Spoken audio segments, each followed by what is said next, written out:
کیا کبھی ایسا ہوا کہ آپ نماز میں کھڑے ہوں، قرآن پڑھ رہے ہوں یا اللہ کا ذکر کر رہے ہوں اور اچانک ایسے خیالات آنے لگے جن سے آپ خود بھی نفرت کرتے ہوں؟ پھر دل میں خوف پیدا ہوتا ہے کہ کہیں میرا ایمان کمزور تو نہیں ہو گیا؟ کیا اللہ مجھ سے ناراض ہے؟ آخر میرے ذہن میں یہ گندے خیالات کیوں آتے ہیں؟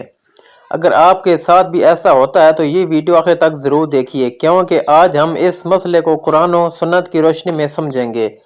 سب سے پہلے ایک اہم بات سمجھ لیجئے، صرف کسی برے خیال کا آ جانا گناہ نہیں ہوتا۔ اگر انسان اس خیال کو ناپسند کرتا ہے، اس عمل پر تو اللہ تعالیٰ کی پناہ مانگتا ہے تو وہ اس خیال کی وجہ سے گناہ گار نہیں ہوتا۔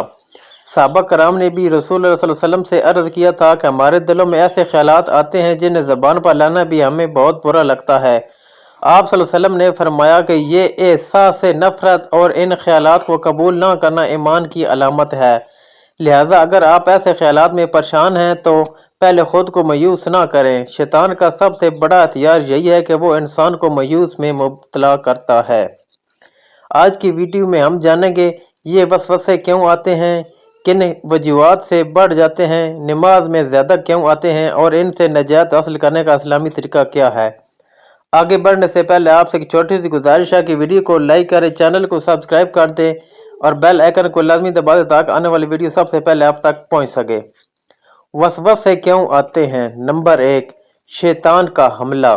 شیطان جانتا ہے کہ اگر وہ مومن کو گناہ میں نہ بھی ڈال سکے تو کم از کم اس سے پریشان ضرور کر سکتا ہے، اس لیے وہ نماز، دعا اور عبادت کے وقت زیادہ وسوسے ڈالتا ہے تاکہ انسان کی توجہ بڑھ جائے۔ نمبر 2، خالی ذہن۔ جب انسان بے مقصد رہتا ہے، موبائل پر غیر ضروری چیزیں دیکھتا رہتا ہے یا اپنا وقت ضائع کرتا ہے تو دماغ میں مختلف خیالات جمع ہونے لگتے ہیں۔ نمبر 3، گناہوں کا ماحول۔ فحش مواد، گندگی گفتگو، نامناسب ویڈیوز اور بری صحبت ذہن میں گہرا اثر ڈالتی ہے۔ جو چیز انسان بار بار دیکھتا ہے یا سنتا ہے وہی بعد میں خیالات کی شکل اختیار کر لیتے ہیں۔ نمبر 4، زیادہ ٹینشن اور ذہنی دباؤ۔ کبھی یہ خیال صرف ذہنی مسئلہ نہیں ہوتے بلکہ ذہنی دباؤ، پریشانی اور مسلسل فکر بھی بے اختیار خیالات کو بڑھا دیتی ہے۔ نمبر 5، نماز میں زیادہ کیوں آتے ہیں؟ کیونکہ شیطان نہیں چاہتا کہ آپ اللہ سے پوری توجہ کے ساتھ تعلق قائم کریں، اس لیے عبادت کے وقت وہ دنیا بھر کی باتیں یاد دلاتا ہے۔ ان وسوسوں سے نجات کیسے حاصل کریں؟ تو نمبر 1، فوراً اعوذ باللہ من الشیطان الرجیم پڑھیں۔ جب برا خیال آئے تو اس کے ساتھ بحث نہ کریں بلکہ اللہ کی پناہ مانگیں۔ نمبر 2، خیال کو اہمیت نہ دیں۔ جتنا آپ ان خیالات سے لڑتے رہیں گے بعض اوقات وہ اتنے ہی زیادہ محسوس ہوں گے۔ انہیں آنے دیں اور گزر جانے دیں لیکن ان پر عمل نہ کریں۔ نمبر 3، 5 وقت کی نماز کی پابندی کریں۔ نماز دل کو مضبوط کرتی ہے اور شیطان کے حملوں کو کمزور کرتی ہے۔ نمبر 4، قرآن کی تلاوت کریں، خاص طور پر سورۃ بقرہ، آیت الکرسی، سورۃ فلق اور سورۃ ناس کی تلاوت معمول بنائیں۔ نمبر 5، ذکر کو عادت بنائیں۔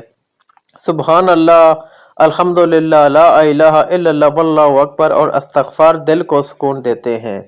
نمبر 6، اپنی نگاہ اور کان کی حفاظت کریں۔ جو چیزیں آپ دیکھتے اور سنتے ہیں وہی بعد میں سوچ بن جاتی ہے۔